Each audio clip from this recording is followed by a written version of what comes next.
यार एक बड़ा मुश्किल होती है कि अगर जीएसटी रजिस्ट्रेशन हमारे पास नहीं है तो हम बिजनेस ही नहीं कर सकते।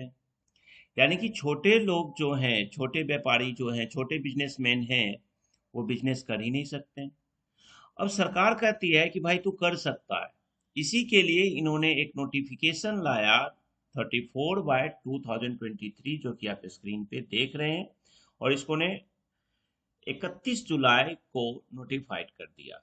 इसमें इन्होंने एक सेक्शन 23 सब सेक्शन 2 लाया, जिस सेक्शन के थ्रू ये हमें कह रहे हैं क्या, ये समझिए।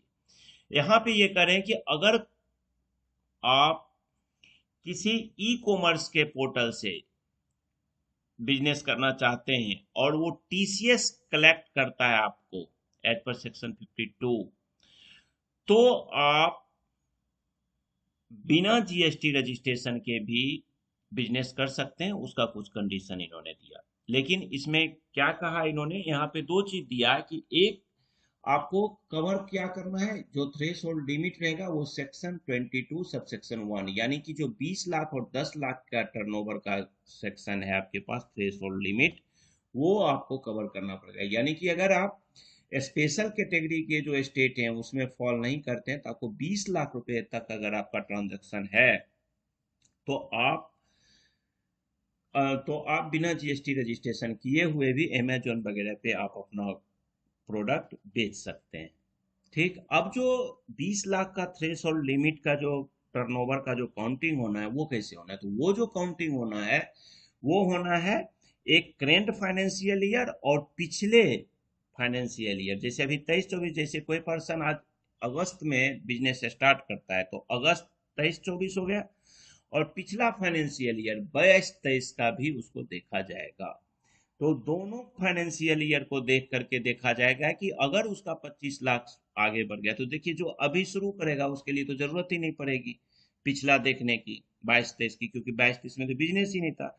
लेकिन जो 22-23 और 23-24 दोनों में कर रहा है, अगर दोनों को मिला करके उसका 20 लाख से ऊपर नहीं होता है टर्नओवर सप्लाई गुड्स या सर्विस का, तब उसको कोई जरूरत नहीं है जीएसटी रजिस्ट्रेशन लेने की। क्लियर। अब जो कुछ कंडीशंस हैं, उसको कंडीशन क्या है कि inter state supply of goods नहीं कर सकता है, यानी कि एक स्टेट से दूसरे स्टेट में माल को नहीं बेच सकता है।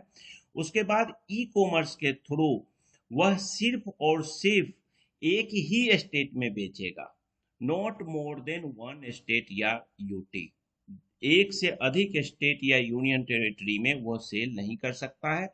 उसके बाद इसे एक पेन नंबर की जरूरत पड़ेगी, और उस पेन नंबर को एक कॉमन पोर्टल पे इसको रजिस्ट्रेशन करना पड़ेगा, और उसमें इसको बताना पड़ेगा इसका प्लेस ऑफ बिजनेस वगैरह किस यूनियन टेरिटरी में है, किस स्टेट में है।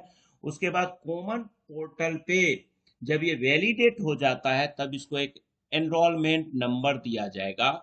जब सक्सेसफुली वैलिडेट हो जाता है इसका पेन नंबर, तब। और एक बार में अगर इसका वैलिडेशन नहीं हो पाता है, सपोज करिए अगर वैलिडेशन नहीं हो पाता है इसका कॉमन पोर्टल से, तो ये आपको बिजनेस नहीं कर सकता है। अगर एनरोलमेंट नंबर इसको नहीं मिलता है तो ये सप्लाई नहीं कर सकता है ई कॉमर्स के पोर्टल से। साथ ही एक ही एनरोलमेंट नंबर इसको मिलेगा, ये नहीं कि 10 मिल जाएगा, इसको एक ही एनरोलमेंट नंबर मिलेगा। और अगर ये threshold limit as per section 22 sub section 1 पार कर जाता है, यानी 20 लाख नॉर्मल कैटेगरी में और स्पेशल स्टेट कैटेगरी में 10 लाख रुपए का टर्नओवर ये पार कर जाता है, तब इसको जीएसटी रजिस्ट्रेशन लेना पड़ेगा एज पर सेक्शन 25। जो REG 06 मिलता है ना हमें 3 पेज का, वो करना पड़ेगा। और ये नोटिफिकेशन यानी कि ये रूल कब से अप्लीकेबल होगा, 1 अक्टूबर 2023 से। तो अच्छा है, ये गवर्नमेंट का जो स्टेप है बहुत अच्छा है छोटे व्यापारियों के लिए। Thank you, bye bye.